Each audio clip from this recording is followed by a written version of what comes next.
Chapter 12, the Penitence of Faith. Depart from me, for I am a sinful man, O Lord. Luke chapter 5, verse 8. The Lord had unveiled his glory to Peter. He had wonderfully blessed his work of faith. Quote, "At thy word I will let down the net," unquote, and at the same time made himself known as the mighty ruler over nature, the benefact friend of his disciples. Of all this grace, the fruit and the result was that Peter cast himself before the Lord with the prayer, quote, "Depart from me, for I am a sinful man," unquote. The glory of the Lord appeared to him so clearly in the light of faith, and his own sinfulness became to him so manifest, that out of dread and self-abasement he uttered this cry, a clear proof that true faith has as its fruit a deeper humiliation for sin and knowledge of it, sincere and inward penitence. And this lesson is of great importance for many who are in the way of faith. They think that they cannot be believing because they are not yet deeply enough convicted of sin. And they do not observe that this word has not yet defined how deeply one must feel before one may come to Jesus.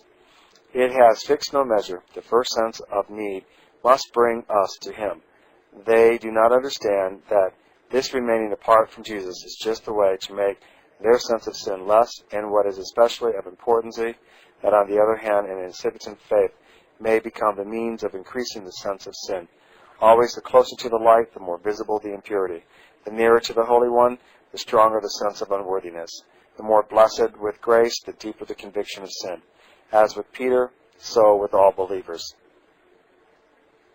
The hour of revelation of Jesus' grace and love are the times of the deepest abasement, and these times are for the most part not at the beginning, but in the latter progress of the life of faith.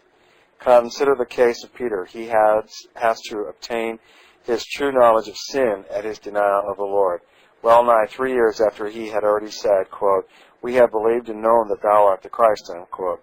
Think also of Jacob, how the Lord made with him at Bethel the covenant of his grace, and yet first brought him to the reconciliation of his sinfulness 20 years later, in the crisis of the wrestling by night, in which the Lord came to meet him as an antagonistic to break down the old nature and the power of the flesh. Think also of David and the glorious experiences of God's help and friendship, which he, as a youth, tasted when he was a shepherd and fought against Goliath. It was much later in his life that he had to enter into the path of suffering, ere he could see sin unveiled.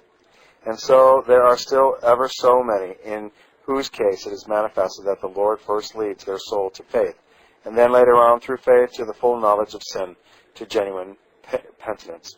Accordingly, let the soul who desires to become more humble and to turn back to God as one that is guilty, and understand that doubt and unbelief will not help him in this, but rather hinder him, but that, on the contrary, faith can bring on the way to obtain all this fruit.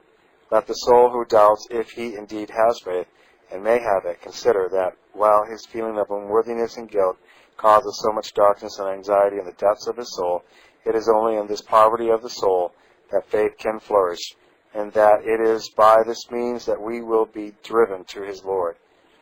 And let the soul who believes never forget that this must be one of the indispensable fruits and proofs of the sincerity of his faith, namely, a constantly growing self-abhorrence and becoming less in his eyes, according to the word of the Lord to his people, quote, "I will establish my covenant with you, and you may be ashamed when I shall make atonement for you for all that thou hast done, saith the Lord," unquote. Ezekiel chapter 16, verses 61 through 63, Dutch version. Reader, why do you not believe?